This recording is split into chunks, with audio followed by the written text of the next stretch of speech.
Halo semua, Assalamualaikum warahmatullahi wabarakatuh. Perkenalkan, saya Dwi Susanti dengan NIM 23060200010 dari kelas 3A Tadris IPA.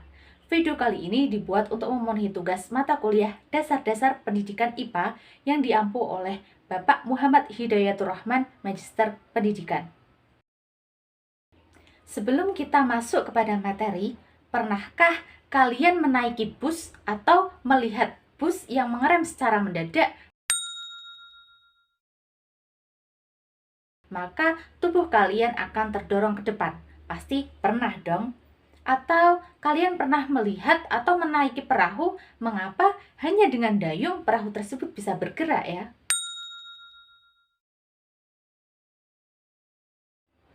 Oke, jawabannya ada pada materi kita kali ini, yaitu hukum Newton. Mari kita cari tahu lebih dalam mengenai apa itu hukum Newton, ada berapa hukum Newton, dan seperti apa penerapannya dalam kehidupan sehari-hari.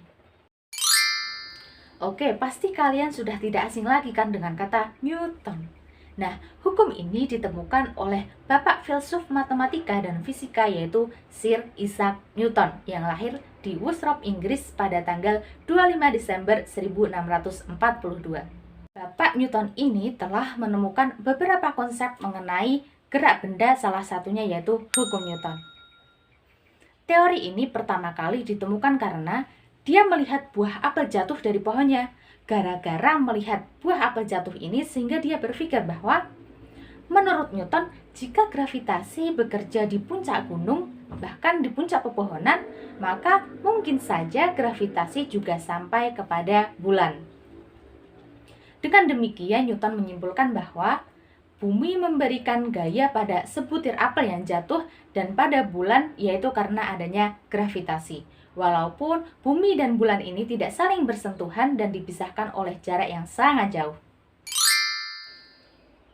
Hukum Newton adalah hukum yang menggambarkan gaya yang bekerja pada suatu benda dan gerak yang disebabkan olehnya. Sesuai dengan namanya, hukum Newton dibagi menjadi 3, yaitu hukum 1 Newton, hukum 2 Newton, dan hukum 3 Newton. Lalu, apa sih yang membedakan ketiganya? Mari kita cari tahu lebih dalam dengan menyimak video kali ini sampai selesai. Yang pertama yaitu hukum 1 Newton.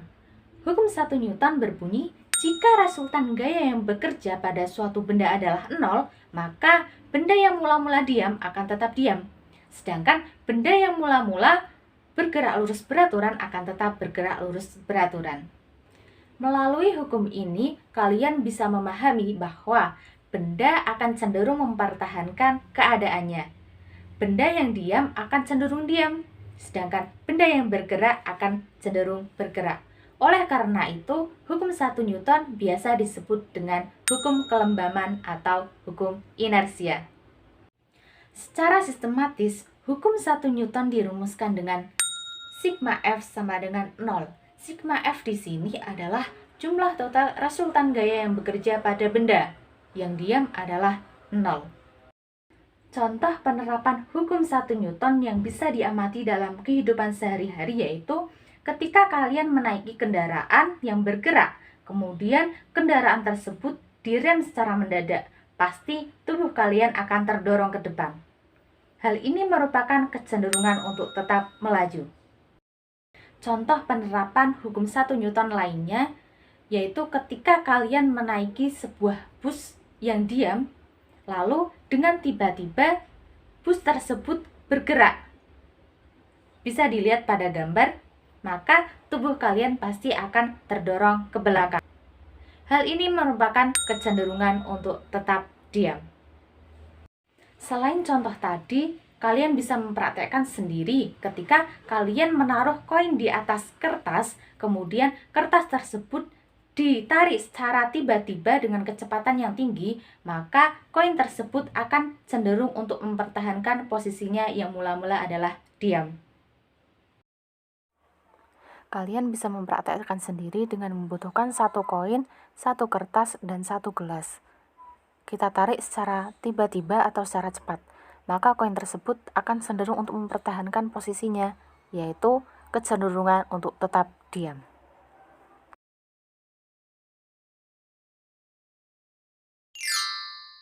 Oke, yang selanjutnya hukum 2 Newton. Hukum 2 Newton berbunyi, jika ada resultan gaya yang bekerja pada suatu benda, maka akan dihasilkan suatu percepatan dengan arah yang sama dengan resultan gaya. Besarnya percepatan tersebut berbanding lurus dengan resultan gaya dan berbanding terbalik terhadap massa bendanya. Adapun contohnya, misalkan kalian mendorong sebuah meja dengan massa yang ringan, maka meja tersebut akan bergerak. Semakin kuat kalian mendorongnya, maka semakin cepat pula meja tersebut bergerak. Hal ini sesuai dengan bunyi, semakin besar gaya yang dikerahkan, semakin besar pula percepatannya. Lalu, coba deh, kalian mendorong sebuah lemari besar. Pasti kalian akan kesusahan kan untuk menggerakkannya. Hal ini sesuai dengan bunyi yang mengatakan semakin besar beban yang ditambahkan, maka semakin kecil percepatannya. Nah, secara sistematis, hukum 2 Newton dirumuskan dengan sigma F sama dengan M kali A. Dengan sigma F adalah resultan gaya yang bekerja dengan satuan Newton, A adalah percepatan benda dengan satuan meter per sekon kuadrat, dan M adalah massa benda dengan satuan kilogram.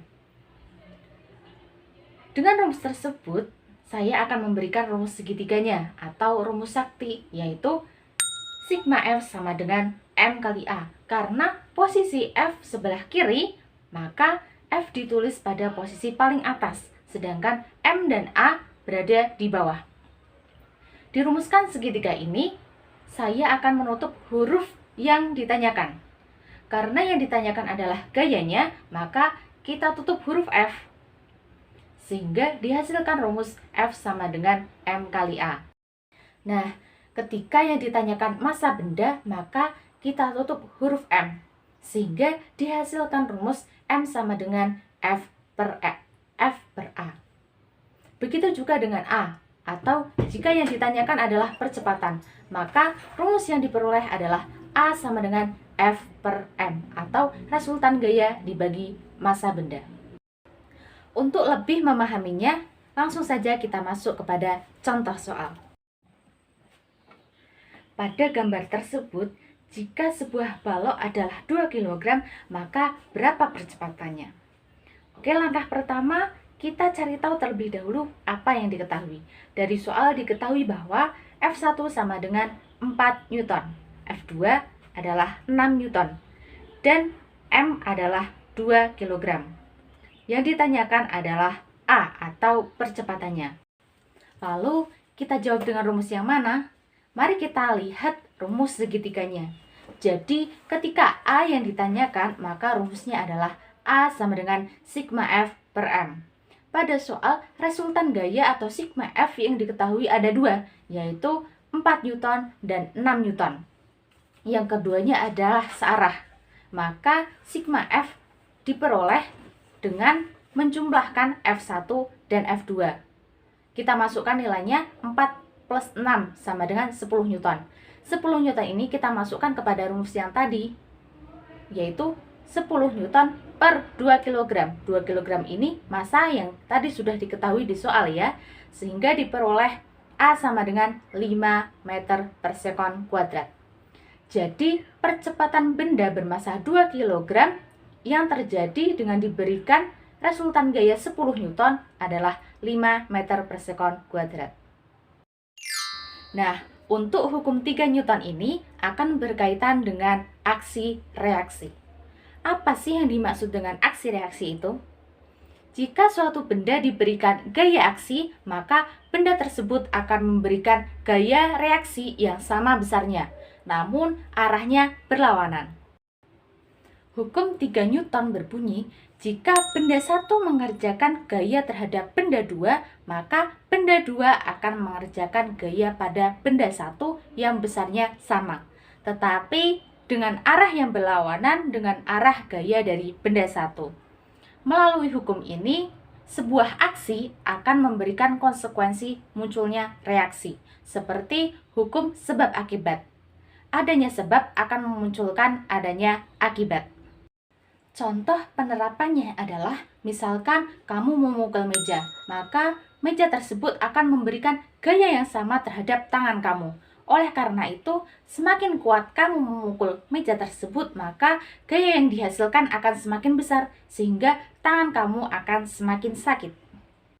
Contoh penerapan hukum 3 Newton lainnya adalah, pernahkah kalian menaiki sebuah perahu atau melihat seseorang menaiki perahu? Nah, ketika seseorang menaiki perahu kemudian mendayungnya, maka otomatis dayung tersebut akan membutuhkan dorongan ke belakang.